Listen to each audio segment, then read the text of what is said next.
의인은 고난이 많으나 여호와께서 그의 모든 고난에서 건지시는도다. 그의 모든 뼈를 보호하시며 그 중에서 하나도 꺾이지 아니하리라.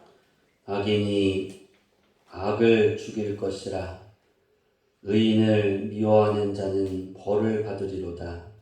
여호와께서 그의 종들의 영혼을 속량하시나니 그에게 피하는 자는 다 벌을 받지 아니하리로다.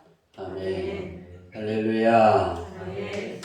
그럼에도 불구하고 항상 감사와 찬송을 세 번째 시간입니다.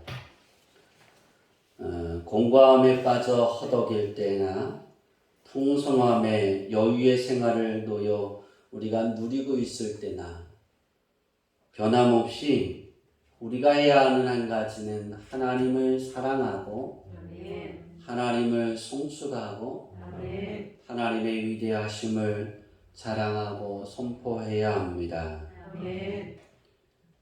이런 삶이 또 이러한 마음의 자세가 그럼에도 불구하고 항상 하나님께 감사와 찬양을 드리는 삶이다 할 수 있습니다. 오늘 그럼에도 불구하고 항상 감사와 찬양을 위한 대표적인 부분을 오늘 우리가 셀라 찬양을 통해서 불렀던 이 찬양을 통해서 우리가 알 수 있는데요. 우리는 가는 겁니다. 마지막 네 번째 찬양이죠. 나는 오늘도 가네. 여러분의 인생의 삶 속에 그랬으면 좋겠습니다. 나는 오늘도 간다. 아멘. 의인은 하나님이 보호하고 계시거든요. 아멘. 그래서 뼈도 꺾이지 않고 아멘. 의인을 이렇게 힘들게 하고 괴롭게 하는 사람들은 하나님이 그들을 벌하십니다. 그래서 예수를 믿지 않아도 하나님의 자녀들을 잘 선대하면 하나님의 복이 그들에게 임합니다. 아멘.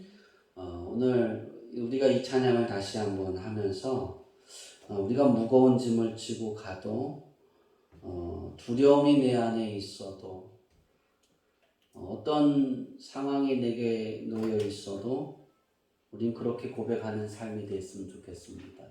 그럼에도 불구하고 나는 오늘도 감사와 찬양으로 나간다. 아멘. 찬양하겠습니다. 우리가 그럼에도 하나님을 항상 감사하고 또 그 하나님을 찬양하고 그 하나님을 사랑하고 그 하나님께 예배할 수 있어야 하는 믿음은 그런 삶의 자세는 우리가 어떤 자리에 있든지 내가 어떤 그렇게 표현할까요? 위치에 내가 놓여서 허덕이고 있든지 그거는 상관하지 않습니다. 많은 사람들은 환경이 자기를 만들고 자리가 사람을 만든다라고 말합니다.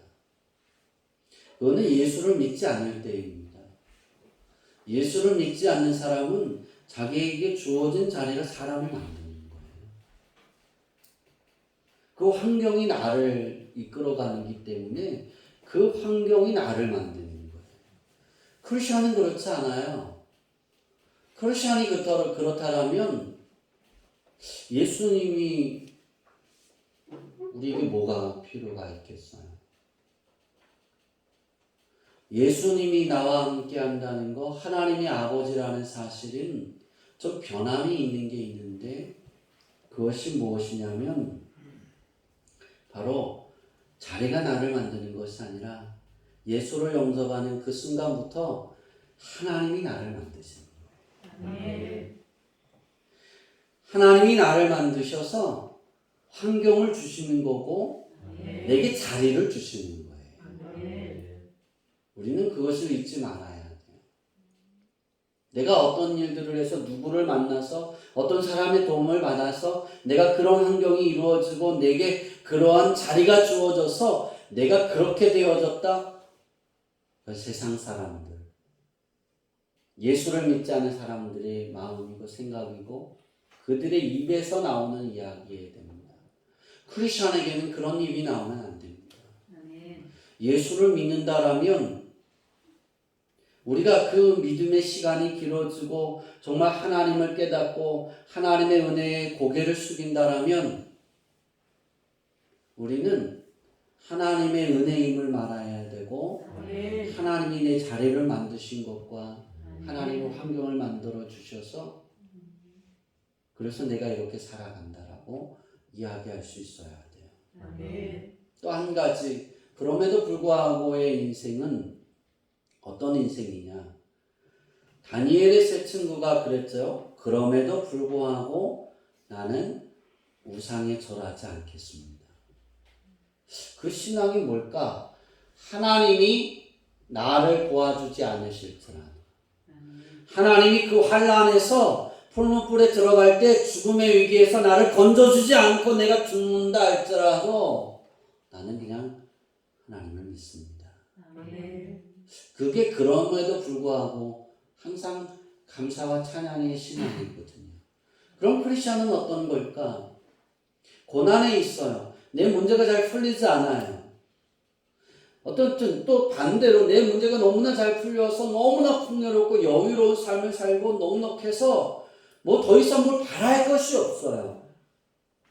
그런 인생이 되어도 난 그럼에도 불구하고 오늘도 하나님을 의지해서 걸어갑니다. 왜냐하면 주의 영광은 거기서 나타나는 거예요. 하나님은 여러분들을 통해서 영광 받기를 원하십니다. 하나님은 오늘 우리 주양기교회 성도들의 각자 개인의 그 삶을 통해서 하나님의 이름이 이렇게 높아지고 빛나고 많은 사람들이 그 하나님 앞에 무릎을 꿇고 경배하고 정말 존경하는 마음으로 절하는 그러한 사람들이 나타나기를 원하고 계십니다. 그러려면 어떻게 해야 될까? 다윗이 말하는 것처럼 나는 오늘도 간다. 네, 그 신앙이 됐으면 좋겠습니다. 다윗은 오늘 우리가 읽은 본문은 다윗이 시편 34편을 마무리하는 그러한 장입니다. 다윗이 시편 34편을 마무리하기 전에 자기가 자기의 처지의 모든 것들의 신앙을 고백하고 권면하고 선포하고 난 이후에 그리고 간증하고 난 이후에 다윗이 한 것이 뭐냐면 12절부터 14절까지 보면 다윗이 그렇게 합니다. 너희가 오래 살고 싶냐? 복 받고 싶냐? 그럼 이런 인생을 살아라. 그럽니다. 우리 12절 한번 읽어볼까요? 12절 읽습니다. 시작.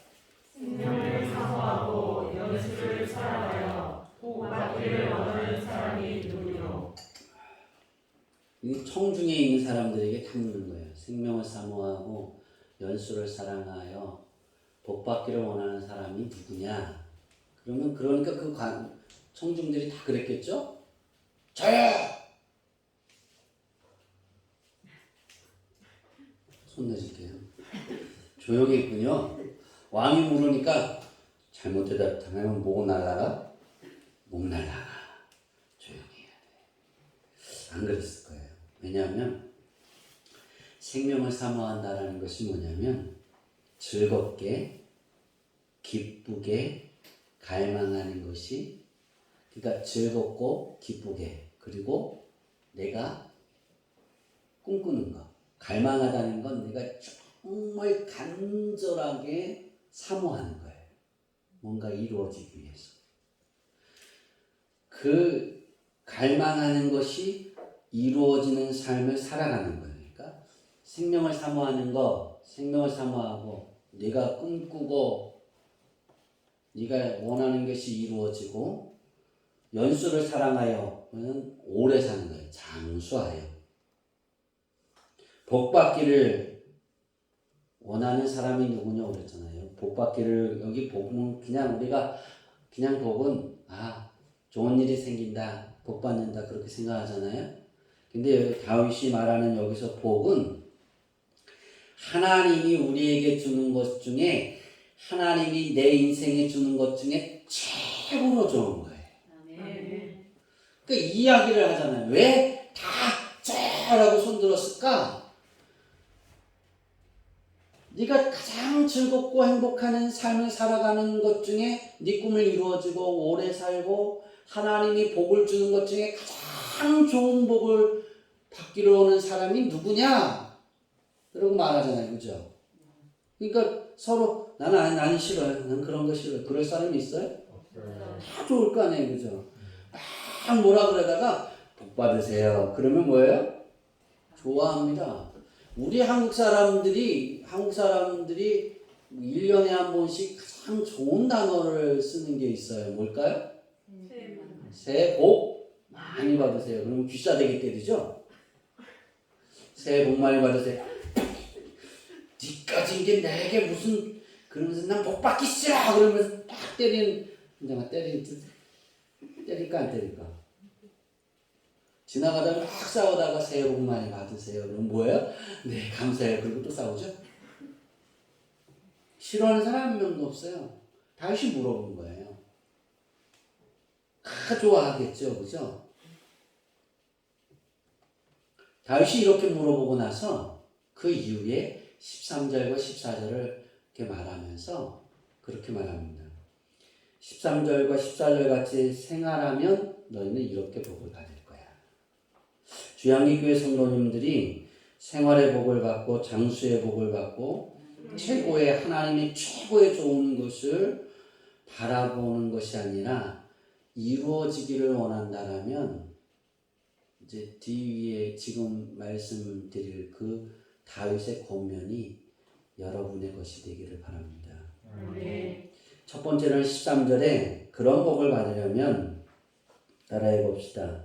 내 혀를 악에서 금하며. 그러니까 어디에서 금해라고요? 악에서 내 혀를 금해라 그랬어요. 먼저 장수의 조건으로 제시하고 있는 것은 혀를 악에서 금하고 억제하는 거예요. 즉 그렇게 표현할까요? 다윗이 말하는 건 진리가 아닌 헛된 말을 내 혀에서 삼가해라. 그러면 너는 장수할 거야. 잠언 21장 23절에 보면 입과 혀를 지키는 자는 자기의 영혼을 환난에서 보존하느니라. 그러니까 하나님이 솔로몬에게 지혜를 주셔서 솔로몬이 그 지혜를 이렇게 쭉 쓴 것이 잠언입니다. 근데 이 지혜 솔로몬이 하나님이 주신 그 지혜를 얻어서 쓴 것이 뭐냐면 입과 혀를 지키면 어려움에서 어려운 일이 생길 때 죽음의 위기에 놓을 때 뭐 한다고요? 나가 보존된다는 거예요. 그러면 입과 혀를 어디에서 지켜야 될까? 진리가 아닌 것에서 나를 지켜가는 거예요. 여러분의 혀는 그랬으면 좋겠어요. 우리가 살아갈 때 아까 찬양했잖아요. 무거운 짐을 지고 가는 길 아무도 끝을 알 수 없네.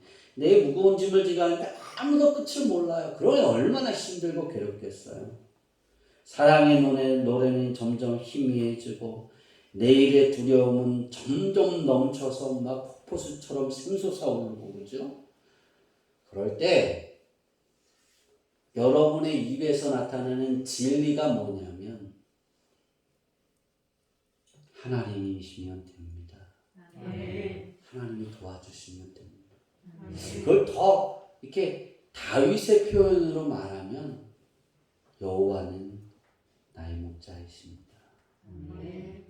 그게 그 한마디로 다 포함하고 있는 거예요. 따라해 봅시다. 여호와는 김성호의 왜 김성호라 그랬는데 다 따라해야 되는데 자기는 김남수가 이름이 쭉 들어오죠. 각자 이름을 하는데 따라해 봅시다. 여호와는 김성호의 목자이십니다. 고백이 됩니다. 언제? 내가 무거움을 지고 그 끝을 알 수 없고 그 무거운 그 일들이 점점 폭포수처럼 폭포수는 쏟아지는 거죠. 그 지하에서 샘이 솟아오르는 것처럼 팍 하고 솟아오르는 것처럼 그렇게 솟아오르고 넘쳐나. 여호와는 내 목자이십니다. 그렇게 되기를 바랍니다.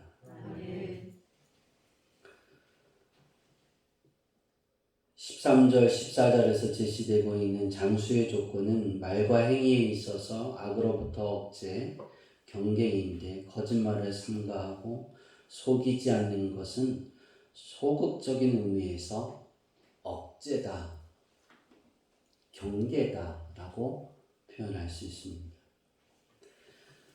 이것을 그러니까 내 혀에서 악을 금하고 거짓말을 금하는 거예요. 그럼 그것을 억제할 수 있기를 바랍니다. 억제하고 어떤 말이 나와야 되냐면 여호와는 나의 목자이십니다. 이처럼 이것이 정말 성숙한 거예요. 이게 첫 번째 그렇게 표현할까요? 첫 번째 성도의 미덕이라고 볼 수 있습니다. 다윗이 그래서 이것을 강조하는 겁니다. 하나님의 자녀라면 첫 번째 너희들의 입이 항상 여호와를 앙망해야 한다. 우리 주양기교회 성도들도 그렇게 됐으면 좋겠습니다. 14절에 보면 선을 행하며 그랬습니다. 선을 행위로 나타내는 데는 크게 소극적인 면과 적극적인 면이 있습니다. 히브리어에 두 가지로 나눈 거예요. 소극적 면과 적극적 면이 있는데요. 소극적인 면은 선을 윤리적인 악을 범하지 않는 거예요. 윤리적으로. 그러니까 절제하는 거로만 있는 거예요. 즉 악을 버리는 의미로 볼 수는 있습니다. 그죠? 그러니까 소극적인 의미는 윤리적인 부분에서 악을 범하지 않는 것. 적극적인 의미의 선행은 여기서 한 발짝을 더해서 의를 행하는 거예요. 그러니까 죄를 범하지 않는 그 자리에 있는 것이 소극적인 선을 행하는 거예요.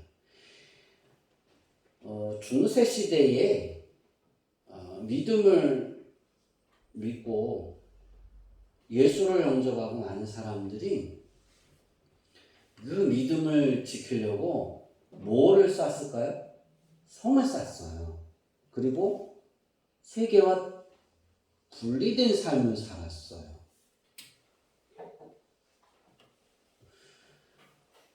이건 소극적인 행위예요. 나를 분리시키는 건 좋지만 죄 속에 들어가서 그 빛을 비춰내야 하죠. 유혹이 있어서 어려울 수는 있겠지만 적극적인 행위는 이 소극적인 행위를 바탕으로 내 안에 있는 예수 진리를 드러내는 거예요. 다윗은 이 부분을 시편 37편 27절 28절에서 이렇게 말합니다. 다 같이 읽을까요? 시작. 악에서 떠나 선을 행하라. 그리하면 영원히 살리니. 여호와께서 정의를 사랑하시고 그의 선물을 버리지 아니하시리로다. 그들은 영원히 보호를 받으나 악인의 자손은 끊어지리로다. 다윗이 지나온 시간들 속에 그 어려운 시간들 속에 본 것에 대한 결론을 내리고 있는 거예요. 이 부분에. 저는 그래서 이게 정말 좋습니다. 다윗이 말해 선을 행하며 우리가 인생을 살아가면서 이 선을 행하는 것 하나님이 우리 버리지 않거든요. 악인의 자손은 끊어버리지만 의인의 자손은 계속해서 이어집니다. 환난을 당해도 어떤 어려움이 있어도 두려움이 나를 자꾸 이렇게 뭐랄까요? 솟구쳐 올라도 소극적인 의미의 적극적인 선행을 정의한다면 성도들 간의 우정을 더욱 돈독히 하기 위하여 화목하고 평화를 계속해서 추구하는 것이다 라고 할 수 있습니다. 다윗이 말하는 이 다윗이 강조하고 있는 선행을 이렇게 요약하면 그렇습니다. 이것이 바로 화평을 찾는 데 따르는 것입니다. 화평을 찾아 따르는 삶을 살아가는 것이 적극적이고 다시 말해서 선을 행하는 건 예수님이 화평을 주러 왔다 그러셨잖아요. 그죠? 평화를 주러 왔다. 너에게 내 화평을 내가 너에게 줄 것이다. 평화를 너에게 끼치노니 그렇게 말씀하잖아요. 세상이 줄 수 없는 평화다. 오늘 우리 인생에 있어서 이 화평을 찾아 따르는 인생의 삶은 정말 중요한 부분을 차지하고 있습니다. 이런 삶의 중요성을 히브리서 12장 14절에 아주 강력한 어조로 증거하고 있습니다. 우리 다 같이 한번 읽을까요? 시작. 모든 사람과 더러 화평함과 거룩함을 더하라. 이것이 없이는 아무도 주를 보지 못하리라. 히브리서 기자가 그렇게 말합니다. 모든 사람과 더불어 화평함과 거룩함을 따르라. 이것이 없이는 아무도 주를 보지 못한다. 다시 말하면 아무도 하나님의 나라에 들어가지 못한다. 그랬어요. 조건이. 그럼 여기 이 말씀의 뜻이 뭘까? 먼저 따라라라는 헬라어는 디오케트인데요. 단순히 따르는 것을 의미하는 것이 아니라 따라해 볼까요? 긴박감을 가지고 최선을 다하여 내 삶에 추구하는 것이다. 그러니까 화평과 거룩함을 가지고 너희가 긴박감을 가지고 이 화평과 거룩함을 내 삶에 내 생활에 추구하는 자가 되어라. 이렇게 히브리서 기자가 말하는 거예요. 이것은 하나님께서 주시는 은혜의 선물에 대한 크리스천들의 응답입니다. 이건 그리스도인들이 행하는 그렇게 표현할까요? 노력을 강조하는 건데요. 저자는 그리스도인들이 반드시 추구해야 할 것에 대해서 두 가지로 말하는데 우리의 노력은 혈과 육의 노력이 아니라 화평과 거룩함의 노력이 있어야 된다는 거예요. 근데 이걸 어떻게 하냐면 내가 죽을 것 같아서 막 긴박한 상황에 막 놓여 있을 때 그 행하는 행동들이 있잖아요. 그러한 마음을 가지고 하나님이 내게 주신 화평, 내게 주신 거룩함을 이루어져야 되는 거예요. 첫 번째 화평은 어떤 뜻이냐면 예수님의 십자가 사역의 완성을 통하여 열려지고 완성된 하나님과 인간과의 화평을 그리스도인과 그리스도인, 다시 말해서 주양기교회 성도들과 주양기교회 성도들 하나의 지체잖아요. 그리고 주양기교회 성도들과 주양기교회 성도들이 아닌 비그리스도인들 사이에서 우리들이 화평을 추구해야 한다는 거예요. 근데 이 화평을 추구하는데 어떨 때는 싸워야 될 때가 있어요. 막 싸움을 일으켜야 될 때가 있어요. 그 싸움을 통해 하나님의 이름이 드러나고 그 싸움을 통해 하나님의 영광이 드러나면 그 싸움을 잘해야 됩니다. 그래서 이기는 싸움에 싸워야 될 때가 있고, 크리스찬은 져야 하는 싸움에 싸워야 할 때가 있습니다. 싸워도 지는 싸움에 싸워야 되는 그때는 져야만 하나님의 이름이 드러난다라면 당연히 이길 수 있는데 져야 되는 거예요. 제가 그랬잖아요. 저는 깡패 같은 삶을 살았다고. 초등학교 때. 정말 이렇게 힘으로 제압하고 때리고 그런 삶을 많이 살았잖아요. 저는 그거 잘합니다. 그러나요? 여러분 그거 아세요? 상대방이 열심히 나를 때려도 한 방이면 돼. 그리고 한 방에 기다리고 있는 거예요. 맞으면서. 제가 그랬어요. 그러고 있다가 딱 튀고 나면 그때한테 빡 치는 거예요. 저는 한 방으로 이겼어요. 계속 때려서 이긴 게 아니라. 왜냐하면 그때 제 주먹은 돌주먹이라고 그랬거든요. 한 대 맞으면 가는 거예요. 한 방만 치면 돼. 그래, 난 뭐 때려봐. 난 한 방만 때리면 돼. 그리고 이러고 있었어요. 제가 항상 이겼어요, 싸움에서. 근데 제가 그 신앙을 하면서 5학년 때 저를 가르치는 선생님이 성우야, 네가 전도도 잘하고 신앙도 좋고 너는 제가 한 해에 초등학교 때, 중학교 때 한 해에 60명, 70명을 전도를 했어요. 매년. 근데 넌 전도도 잘하고 신앙생활도 좋고 다 좋은데 친구들이 너를 무서워해. 내 주목을. 그래서 저는 전도했는 줄 알았는데 제 주목이 무서워서 나온 것도 많은 거예요. 그러다가 목사가 된 사람도 있어요. 현재. 사모가 된 사람도 있고. 이제. 그래서 제가 그랬어요. 그럼 어떤 것이 하나님이 기뻐하실까요? 그거 하나님이 기뻐하지 않아. 하나님이 기뻐하는 건 네가 이길 수 있어. 그런데 참아. 그냥 가자. 견뎌.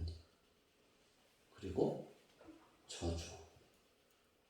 그래서 제가 6학년 때 딱 한 번 싸우고 중학교 3학년 때 한 번 딱 싸우고 한 번도 안 싸웠어요.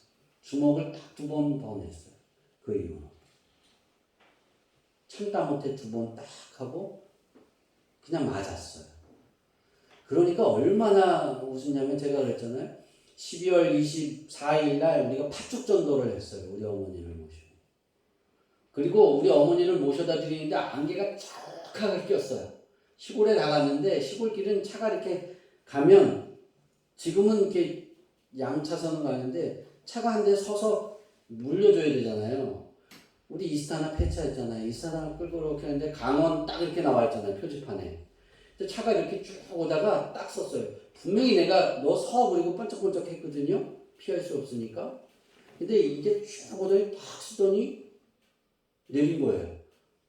나는 뒤에는 안개가 자욱해서 가기 좀 어렵고 여기 자기가 가는 길은 안개가 걷혀 있으니까 빼주면 되잖아요. 오지 말라 그랬는데 내가 먼저 들어섰는데 근데 그 친구가 내린 거예요. 2명이 내렸어요. 또 우리 어머니가 야 참아. 그래서 이제 성질이 있잖아요. 뭐가 나갈 것 같아요? 주먹이 나갈 것 같으니까 전도하고 하는데 절대 참아야 돼. 가만히 있어. 알았지? 해주려는 대로 해줘. 그러는 거예요. 그래서 쭉 왔어요. 그러니 창문을 팍 두드리면서 야 창문 내려와 그러는 거예요. 그래서 창문을 쭉 내렸어요. 이 강원도 새끼가 딱 그러는 거예요. 이거 화가 머리 끝까지 미쳤어요. 엄마 잠깐만 계세요. 그리고 딱 열고 내 강원도 새끼가 내렸다. 그리고 딱 봤더니 동창이에요. 초등학교 때 찍도 못 쓰던 아이예요. 2명이 딱 보더니 주목을 하고 그러더니 제 얼굴을 보더니 미안해. 잘못했어. 제가 그랬어요. 야 내가 목사지만 내가 사람으로 내렸거든. 목사가 아니. 죽고 싶니? 그랬더니 그 자리에서 폴폴 떠는 거예요. 그때 그랬어요. 내가 목사이니까 참을게. 차 빼. 그냥 갈게. 그랬더니 쭉 빼더니요. 차를 빼서 제가 지나갈 때 90도로 인사하더라고요. 어머니 안녕히 가세요. 나한테 욕해놓고.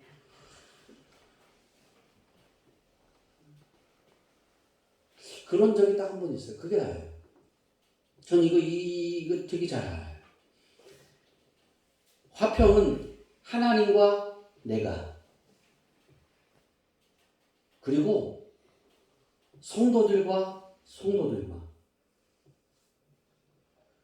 성도들이 비그리스도인들, 넌크리스천에게 예수 믿지 않은 사람들 화평이 돼야 돼. 근데 이 화평은 싸워야 할 때, 싸우지 않을 때. 왜 제가 이 이야기를 했냐면 그 이후에 대신면에 퍼진 이야기가 성우가 달라, 목사님이 되더니 달라. 그런 예전에 중학교 때 딱 한 번 싸우고 안 싸웠는데 그 전에는 저기 깡패 같은 삶을 사더니 이제는 사람이 달라졌어. 예수. 그래서 자기네 부인들을 다 대신교회 보냈어요. 싫으세요? 그랬어요. 그 자기 자녀들도 다 예수 믿게 했어요. 다르다고. 왜냐면 자기가 죽을 줄 알았다는 거예요. 그리고 한 10년이 흘러서 그 두 명을 만났는데 그때 그러더라고요. 그때 내가 너한테 죽을 뻔했어. 죽을 줄 알았다는 거예요. 차에서 창문을 쭉 내리고 왜 강원도 새끼야 내가 내릴게. 그때 죽었다 생각했대요. 아 이제 끝났다. 그랬는데 그냥 몇 마디 하고 끝나가서 아 하나님을 예수님을 믿으면 저렇게 되는구나. 그래서 내가 그러면 평상시에도 그랬나. 그 사람들이 갖고 있었던 생각이겠죠. 어렸을 때 맞았었으니까 많이. 아 그렇습니다. 이기는 싸움, 지는 싸움 우리는 잘 구별해서 해야 됩니다. 근데 그거 잘 아세요? 크리스천과 크리스천끼리 주양기교회 성도들과 성도들끼리 헐뜯지 마세요. 화평을 이루세요. 그래야 하나님의 복을 받습니다. 그래야 장수합니다. 다윗이 말하는 거예요. 두 번째 거룩함인데 이 거룩함이 무엇이냐? 거룩함은 행위를 나타내는 것입니다. 거룩해진 상태를 가리키는 것이 아니라 거룩해져 가는 과정을 이야기하는 거예요. 하나님을 송축하고 하나님을 자랑하고 하나님의 위대하심을 고백하는 이 삶을 우리 거룩한 삶이다라고 말합니다. 극한 어려움과 고통 속에서도 변함없이 넉넉함 중에 편안함 중에도 넉넉함 중에도 항상 하나님께 감사와 찬양을 드린다. 변함없이. 이걸 우린 거룩한 삶이라고 부릅니다. 근데 이 거룩함은 한 번에 완성되어지는 게 아니에요. 시간이 걸려요. 예수를 영접했다고 해서 바로 거룩한 마음, 거룩한 생활이 되는 게 아닙니다. 많은 사람들은 그렇게 생각해요. 예수 영접했어? 그럼 바로 거룩게 됐다 그렇게 표현해요. 예수님을 영접하는 순간 되어지는 게 한 가지 있는데 모든 죄를 다 사함받습니다. 바울이 그러잖아요. 너희 구원을 이루어가라. 그게 뭐냐면 그 거룩함을 네가 옷 입었거든. 이제 거룩함의 옷이 내 몸이 되고 내 삶이 되고 내 생활이 되고 내 일생이 되고 내 일상의 집이 되어라. 그렇게 만들어 가라는 거예요. 우린 이것을 믿음의 신앙생활이라고 말하고 이것을 믿음이라고 말해요. 우리 주양기교회 성도들이 거룩함이 없이는 하나님을 절대 볼 수 없다 그랬어요. 우리는 오늘 지난 한 주에 하나님을 찬양하는 것이 하나님께 예배하는 그 삶이 하나님의 이름 여호와가 나의 목자이십니다. 이 고백이 좀 덜 했다라면 10번밖에 못 했다라면 그 다음 주에는 20번 하기 위해서 노력해야 하는 거예요. 거룩함의 자리가 아니라 내 인성, 내 거룩함의 옷을 입기 전에 그 모습이 나오는 것이 더 많았다라면 그 다음 날에는, 그 다음 주에는 더 노력해야 되는 거고 2022년에는 더 거룩함의 삶을 살기 위해 하나님께 매달리고 지혜를 구하고 우리가 노력해야 합니다. 이런 삶을 살아가는 삶을 내가 이렇게 다윗은 나 이런 삶을 살았더니 하나님이 나를 이렇게 부자가 만들어 주셨어. 나를 하나님이 죽을 위기에서 다 건져 주셨어. 너희가 그렇게 되고 싶어? 오래 살고 싶냐? 너희가 꿈꾸는 일이 다 되고 싶냐? 하나님이 구별해서 가장 좋은 복을 받고 싶냐? 그럼 너의 거룩을 이루어봐라. 우리 주양기교회 성도들이 다윗의 이런 신앙의 자리까지 성장하고 넘어설 수 있기를 바랍니다. 넘어서야 됩니다. 거기까지가 아니라 말씀에 기록되어져 있으면 그 인물이 그렇다라면 거기까지 도달하는 것도 위대한데 하나님의 요구는 넘어서라는 거예요. 왜? 다윗은 결과를 알지 못하고 거기까지 갔고 우리는 말씀을 통해 모든 결과를 뭐예요? 다 알고 이미 결과가 다 보여져 있잖아요. 그래서 그 결과를 넘어서는 거예요. 우리 주양기교회 성도들이 그렇게 되기를 바랍니다.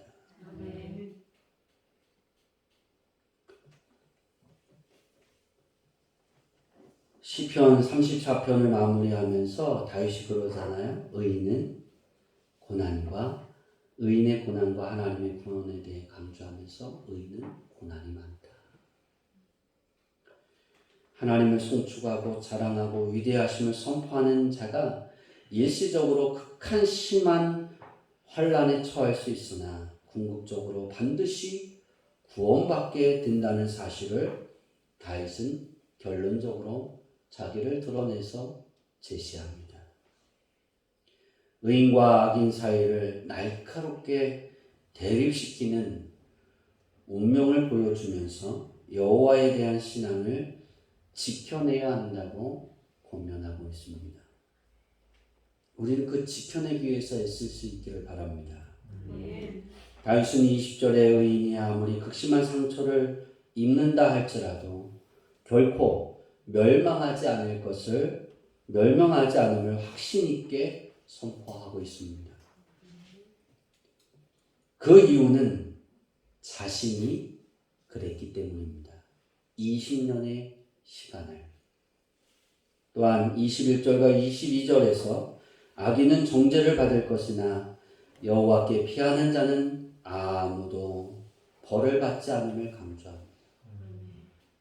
예수에 피하는 자는, 예수님 안에 들어있는 자는 하나님께 그 어떤 벌도 받지 않습니다. 여러분 이걸 잊지 마세요. 그래서 거룩한 삶이 굉장히 중요한 거예요. 세상에 내가 빛나지 않아도 내가 큰 뭔가를 이루지 못해도 내가 예수님 안에 있으면 하나님 우리를 벌하지 않으시고 품어 안으시고 그렇게 말하십니다. 얘야 사랑한다. 내가 너로 인하여 기뻤다. 행복했다. 수고했어. 이제 내게로 와라. 아멘을 안 하시거든요. 네. 그런 축복이 여러분의 것이 되기를 바랍니다. 22절에서 다윗은 여호와께서 종들의 영혼을 구속한다고 복수용어로 말하고 있습니다. 여기서 의인들은 예수 그리스도의 인격과 사역을 전하는 모든 성도들을 의미하고 있습니다. 하나님께서는 예수 그리스도의 십자가와 부활을 멸시하는 악인들에 대해서는 멸망과 진노를 내리시지만 십자가의 공로를 의지하여 감사하는 자들은 우리 아버지 하나님께서 철저하게 보호하시고 완벽하게 구원해 주시고 하나님의 가장 좋은 것들을 베풀어 주십니다. 아멘. 이 구별함의 축복이 우리의 것이 되어야 합니다. 아멘. 또한 하나님이 정하신 대가를 지불하시되 가장 아름답고 가장 좋은 것으로 채워주십니다. 아멘. 이런 하나님의 구원의 축복이 의인의 삶을 추구하는 그 삶을 전하고 빛내기 위해 애쓰는 저와 여러분의 일상이 되기를 축원합니다. 아멘. 기도하겠습니다.